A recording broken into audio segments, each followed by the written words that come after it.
welcome to Ruang Crypto Channel. Kali ini kita akan membahas mengenai platform Binance, teman-teman. Yaitu ada suatu fitur yang belakangan ini ramai juga diperbincangkan, baik di komunitas-komunitas di Telegram dan juga sebagainya. Nah, kita akan membahas mengenai Binance Earn. Nah, kita buka dulu Binance Earn-nya, itu kita bisa pilih di sini ada Finance, kemudian Binance Earn.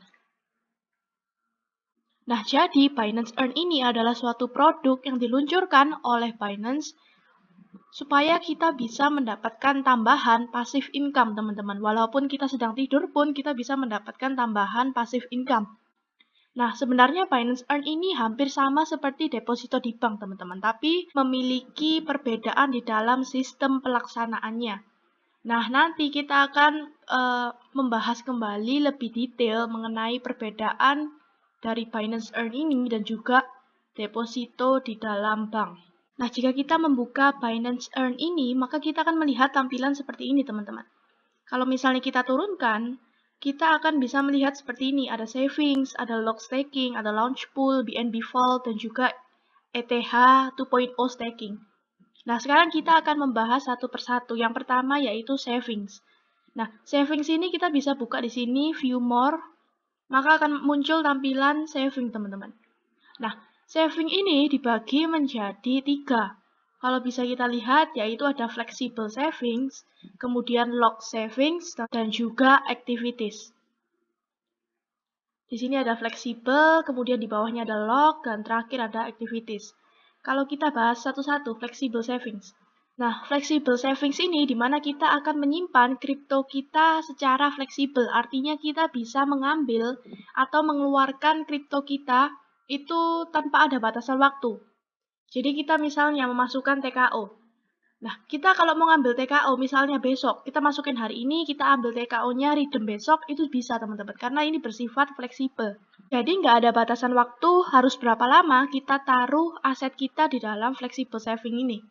Dan kemudian kita juga bisa lihat ada bunganya sekian, kalau TKO kita dapat 4,27, BTC 1,20. Nah, kalau misalnya teman-teman mau melakukan flexible savings ini, teman-teman bisa langsung masuk ke dalam transfer ini. Misalnya mau masukin TKO, langsung aja transfer. Nah, kemudian langsung dimasukkan mau berapa TKO, kemudian juga ada perhitungan-perhitungan secara khususnya, teman-teman. Jadi seperti ini, maksimumnya adalah 10.000 TKO, kemudian nanti akan mendapatkan 4,27%. Nah, jika sudah dimasukkan, nanti tinggal dicentang aja, lalu transfer confirm. Dan nanti akan langsung TKO teman-teman itu langsung masuk ke dalam flexible savings ini. Nah, semua yang berada di dalam Binance Earn ini, itu rata-rata semua adalah berasal dari dompet spot wallet, teman-teman. Jadi pastikan teman-teman, kalau misalnya punya koin, itu koinnya berada di dalam spot wallet. Nah, dan juga flexible saving ini memiliki banyak koin, teman-teman. Di sini teman-teman juga bisa expand, ada 73 flexible saving produk lainnya. Jadi, nggak cuma koin-koin itu aja, tapi banyak banget, teman-teman. Nah, kemudian kita akan membahas yang kedua, yaitu adalah lock savings. Nah, lock savings ini di mana kita mengunci aset kita di dalam lock savings ini dengan adanya batasan waktu. Jadi perbedaannya lock savings dengan flexible savings, itu kalau fleksibel tidak ada batasan waktu, teman-teman bisa ambil kapan aja. Tapi kalau lock savings ini ada batasan waktu untuk menyimpan. 7 hari, 14 hari, 30 hari, dan juga 90 hari. Nah, kalau misalnya dibandingkan dengan flexible savings, lock savings ini memiliki interest rate atau bunga yang lebih tinggi, teman-teman. Kalau kita bisa lihat di flexible savings, itu bunganya rendah, cuman sekitar 1-2% per tahun. Nah, kemudian jika lock savings, ini per tahunnya mencapai 5,31%. Dan jika kita menaruh aset kita ini secara lebih lama lagi, 14 hari, 30 hari, 90 hari, ini interest rate-nya akan bertambah tinggi, teman-teman. Nah, jika kita menaruh 90 hari, interest rate-nya akan menjadi 6%. Jadi semakin kita menaruh aset kita menjadi lebih lama, maka bunga yang diberikan juga akan semakin tinggi. Nah, tapi kita bisa tahu, bisa lihat lagi bahwa bunga yang diberikan ini adalah per tahun ya, teman-teman. Jadi per tahun. Jadi kalau misalnya teman-teman mau menghitung bunga sesungguhnya dari misalnya mau masukin 90 hari. Berarti 6% ini harus teman-teman bagi dulu dengan 365 hari, kemudian dikali dengan 90 hari. Nah, kemudian ini juga ada perkiraan interest per lotnya akan mendapatkan 1,4 USDT. Jadi misalnya kalau teman-teman mau melakukan log savings, tinggal transfer aja sama seperti tadi, pilih durasi waktunya 7, 14, 30 hari, kemudian masukkan mau berapa, nanti akan muncul perhitungannya secara otomatis. Tinggal dicentang aja, kemudian langsung confirm. Nah, selanjutnya yang ketiga, yaitu adalah activities.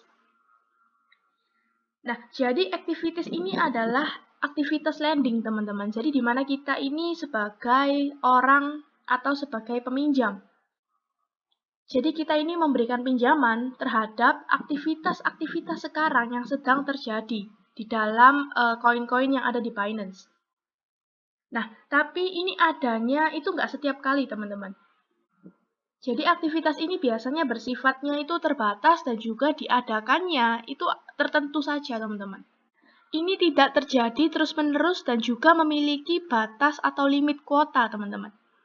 Jadi kalau misalnya kita mau ikut dalam aktivitas lending ini, kita harus cepet-cepetan untuk subscribe di dalam aktivitas ini. Karena diberikan limit karena aktivitas ini memiliki demand yang cukup tinggi, teman-teman. Kalau misalnya kita bisa lihat bahwa annual interest rate-nya itu per tahunnya itu besar sekali, 30%, 20%, 12%. Yang menyebabkan juga banyaknya orang yang mau atau berminat untuk melakukan lending di aktivitas ini. Nah, ini statusnya sekarang sudah ended semua atau sudah berakhir, teman-teman. Yaitu masih belum ada aktivitas lainnya yang bisa kita join lagi. Nah, kemudian kalau misalnya kita sudah membahas mengenai savings, yang selanjutnya yaitu kita akan membahas mengenai staking. Kita view more di sini. Nah, staking ini dibagi menjadi dua, yaitu lock staking dan juga DeFi staking. Nah, yang pertama kita akan membahas mengenai lock staking. Nah, staking dan juga savings itu sebenarnya hampir sama.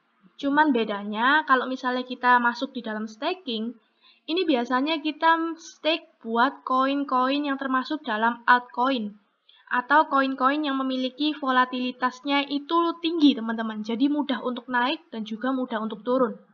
Dan kemudian fungsinya jika kita melakukan staking, itu dana yang kita masukkan di sini itu akan dibuat untuk validasi transaksi di dalam sebuah blockchain oleh Binance, teman-teman.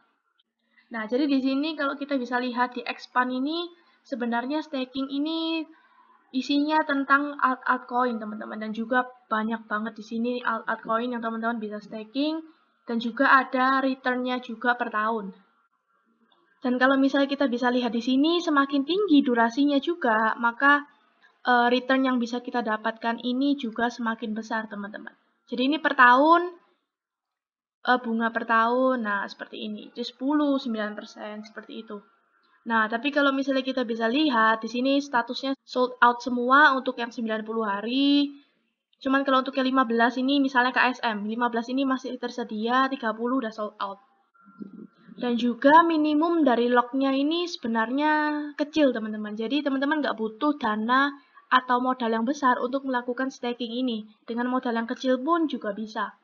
Jadi tinggal stake now aja. Sebenarnya sistemnya itu sama seperti yang tadi-tadi. Tinggal dipilih durasinya, masukkan, kemudian terhitung otomatis. Dan juga tinggal dicentang aja. Nah, dan juga satu lagi teman-teman. Lock staking ini selain untuk digunakan dalam validasi transaksi dalam blockchain, lock staking ini juga digunakan untuk membiayai margin trading. Kalau kita bisa tahu juga bahwa kita jika bermain di dalam margin trading, maka kita membutuhkan dana pinjaman. Nah, salah satunya yaitu berasal dari lock staking ini. Jadi diputar juga oleh Binance untuk memberikan pinjaman kepada margin trading. Tetapi jangan takut karena Binance akan memberikan reward yang sesuai dengan apa yang kita staking juga. Yang kemudian yaitu adalah DeFi staking. Nah, kalau DeFi staking ini tujuannya yaitu untuk membiayai project-project DeFi yang berada di dalam Binance. Dan jika kita bisa lihat di sini, durasinya itu adalah flexible lock. Jadi kita bisa fleksibel, bisa redeem kapan aja. Nah, dan juga di sini ada minimumnya, lalu tinggal melakukan stake aja, sama seperti yang tadi-tadi, teman-teman. Dan juga di sini ada annualnya, ini per tahun. Kemudian juga ada beberapa macam staking lain yang teman-teman bisa pilih. Nah, kemudian yang selanjutnya kita akan membahas mengenai launch pool. Nah, kita di sini view more. Nah, yang kemudian yaitu ada launch pool. Jadi launch pool ini adalah koin-koin yang nantinya akan di-launch oleh Binance ini. Jadi sebelum Binance ini mengeluarkan koin-koin baru, kita bisa membeli koin tersebut, teman-teman. Nah, caranya bagaimana? Kita juga melakukan staking di launch pool ini. Jadi di sini ada pilihannya stake BNB to earn ATA, stake DOT untuk earn ATA, stake BUSD untuk earn ATA. Jadi kita masukin BNB, nanti kita akan mendapatkan koin yang bernama ATA. Di mana ATA ini adalah koin yang nantinya akan di-launch oleh Binance ini. Jadi sebelum koin ini rilis di dalam Binance, kita bahkan bisa memiliki koin ini duluan, teman-teman, yaitu dengan cara staking di dalam launch pool ini. Nah, di sini juga ada annualnya per tahunnya 5,6, 8,9, 2,7. Yang paling besar adalah 8,9, yaitu stake menggunakan DOT. Nah, kemudian kita akan selanjutnya membahas mengenai BNB Vault ya, teman-teman. Itu kita view more di sini. Dan di sini tertara jelas bahwa BNB Vault ini memiliki bunga per tahunnya adalah 5,9%. Nah, jadi BNB Vault ini apa? Jadi misalnya, kita memiliki BNB di dalam spot wallet. Kalau kita mau melakukan staking di BNB ini, maka BNB yang kita punya di spot wallet ini akan otomatis masuk ke dalam beberapa macam tipe dari Binance Earn ini, teman-teman. Nah, kita bisa baca di sini, maka BNB kita akan langsung otomatis dimasukkan ke dalam flexible saving, DeFi staking, dan juga launch pool. Jadi hanya dengan sekali klik kita memasukkan BNB, maka BNB kita akan langsung dibagi menjadi 3 oleh Binance, yaitu masuk ke flexible savings, masuk ke DeFi staking, dan juga masuk ke dalam launch pool.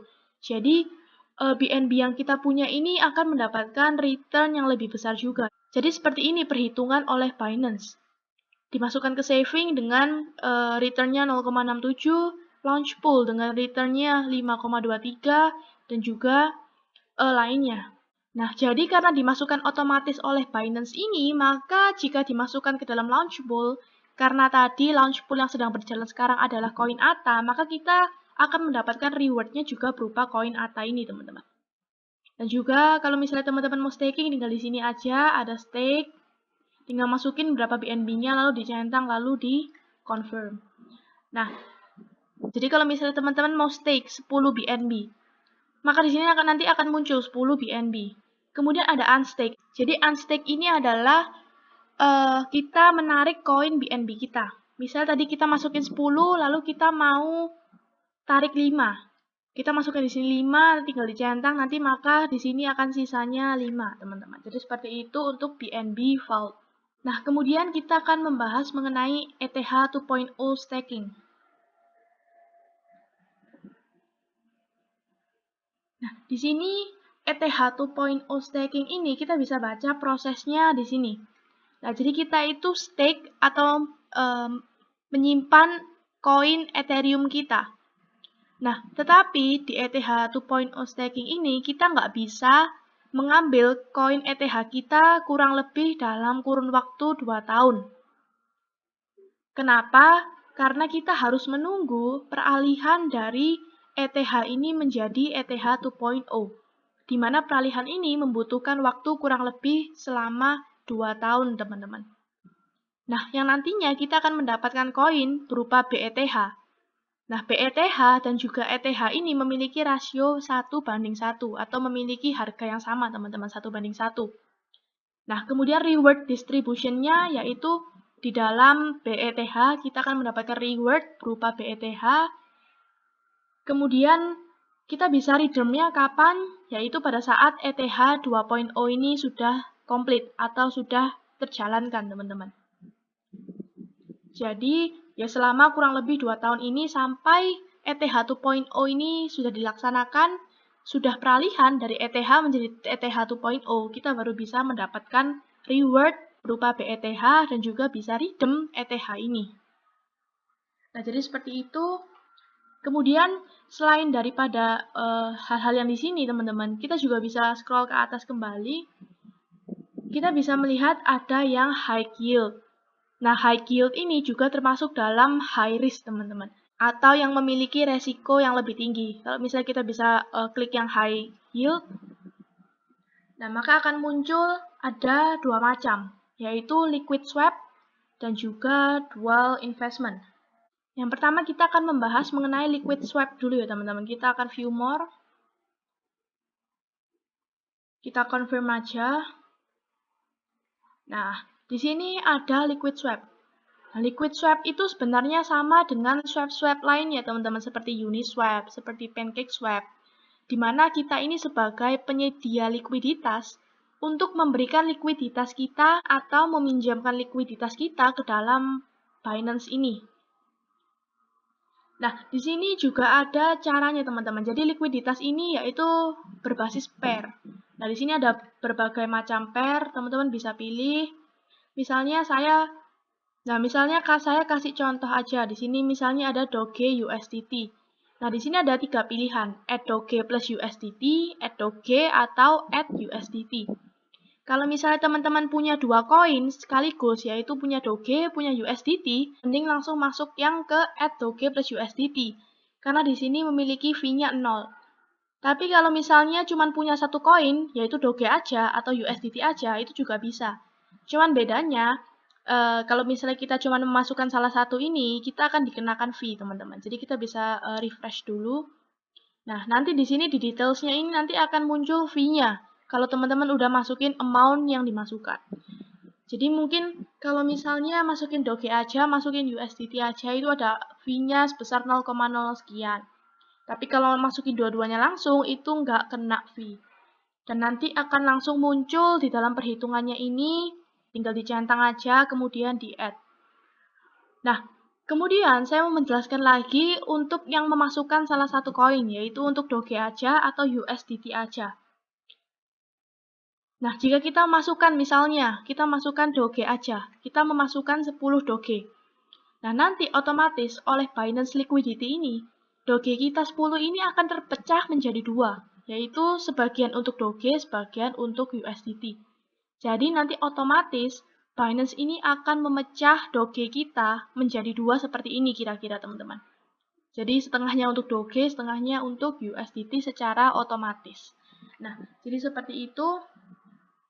Kemudian yang terakhir kita akan membahas mengenai yaitu adalah dual investment. Kita bisa view more di sini. Nah, jadi dual investment ini yaitu memungkinkan kita untuk mendapatkan passive income atau profit dalam dua kripto sekaligus, teman-teman. Jadi kita jika masukkan dual investment ini, maka kita akan mendapatkan keuntungan secara langsung yaitu dua aset sekaligus, teman-teman. Jadi keuntungan yang kita bisa dapatkan yaitu bisa lebih banyak. Jadi seperti itu. Sama di sini juga statusnya ended semua, yaitu sudah berakhir, di mana kita udah nggak bisa masukin lagi di dalam dual investment ini. Nah, sebenarnya untuk BNB Earn itu cuman memiliki fitur itu aja teman-teman, yang seperti yang kita jelaskan tadi. Dan sekarang kalau misalnya teman-teman mau cek, misalnya tadi sudah masukin staking, sudah masukin ETH 2.0, sudah masukin savings, teman-teman bisa cek di dalam wallet ini. Wallet, kemudian ada earn. Nah, di sini earn. Nah, maka nanti akan muncul di sini. Ada fleksibel, teman-teman masukin koin apa aja. Kemudian nanti akan muncul interestnya berapa, PNL-nya berapa, udah di redeem berapa, dan sebagainya. Begitu pula juga dengan yang lainnya, ada log, activities, dan juga savings lainnya. Nanti akan muncul di dalam sini, teman-teman. Jadi seperti ini, ada log staking, ada DeFi staking, launchpad, swap, dual investment. Nanti akan muncul historinya di dalam wallet kita ini. Nah, jadi seperti itu. Nah, kemudian jika kita membedakan antara Binance Earn ini dan juga deposito di bank, karena tadi saya mengatakan bahwa sebenarnya Binance Earn ini mirip dengan deposito di bank, tetapi beda dalam pelaksanaannya.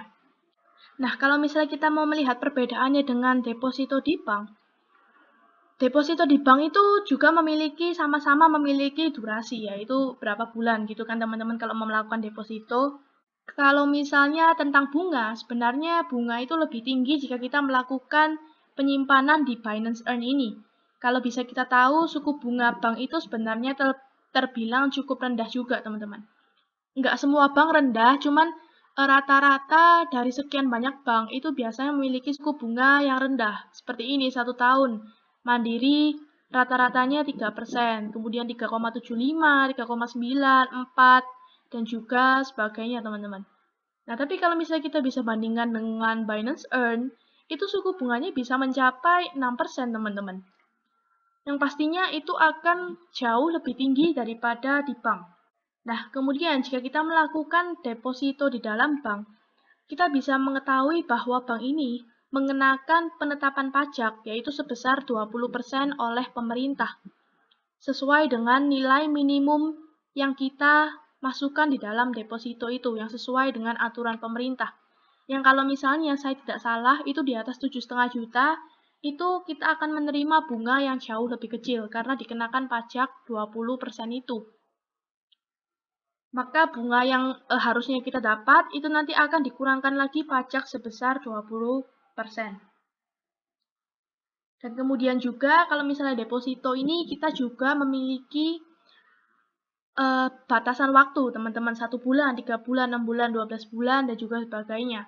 Tapi kalau misalnya kita bisa lihat di dalam Binance Earn ini, kita bahkan bisa melakukan penyimpanan itu juga secara fleksibel, teman-teman. Per hari pun kita bisa. Nah, kalau misalnya kita bedakan dengan di bank, kita biasanya fleksibel savings ini yaitu mirip dengan rekening bank, teman-teman. Jadi kalau kita cuma masukin rekening di bank, tapi kita kan nggak dapat bunga. Tapi sistemnya sama, rekening bank kita bisa tarik uang kita kapan aja. Sama seperti flexible savings, tapi bedanya kita tiap hari bisa mendapatkan bunga. Sesuai dengan perhitungan 1 tahun ya teman-teman. Jadi kalau per hari tinggal dibagi 365 hari. Dan kemudian suku bunga bank ini terbilang juga lemah teman-teman. Kenapa? Karena bunga deposito ini juga berpengaruh terhadap inflasi. Jadi semakin inflasi di negara kita ini semakin naik, maka suku bunga bank ini juga ikut terpengaruh. Karena kita bisa tahu dulu suku bunga bank itu tidak serendah ini teman-teman, tapi sekarang juga mengikuti dengan inflasi, maka suku bunga ini juga tergerus. Kemudian deposito itu sebenarnya juga memiliki beberapa aturan. Misalnya dalam aturan minimum kita harus deposit berapa, kemudian kita harus usianya berapa, kemudian harus sesuai dengan aturan dari lembaga penjamin simpanan dan juga sebagainya. Tapi kalau kita misalnya memasukkan di dalam Binance Earn, itu kita bisa masukkan dengan modal yang cukup kecil juga teman-teman, dan juga nggak ada aturannya. Bahkan kita pun bisa langsung masukin tanpa harus mengetahui aturan-aturan dari LPS dan juga sebagainya. Jadi jika kita menggunakan Binance Earn ini, anggapannya ini seperti lebih bebas daripada melakukan deposito di bank. Nah, tapi kita juga bisa tahu bahwa Binance Earn ini sebenarnya juga agak high risk juga. Kalau misalnya kita bisa dibandingkan dengan bank, itu sebenarnya juga masih terbilang aman di bank, teman-teman. Karena kita bisa tahu bahwa bank ini juga salah satu lembaga yang juga diawasi oleh pemerintah, dijamin oleh LPS, dan juga sebagainya. Nah, jadi seperti itu teman-teman kalau misalnya kita sekarang menjelaskan mengenai Binance Earn dan juga perbedaannya dengan deposito di bank. Thank you for watching teman-teman. Stay tuned in next video.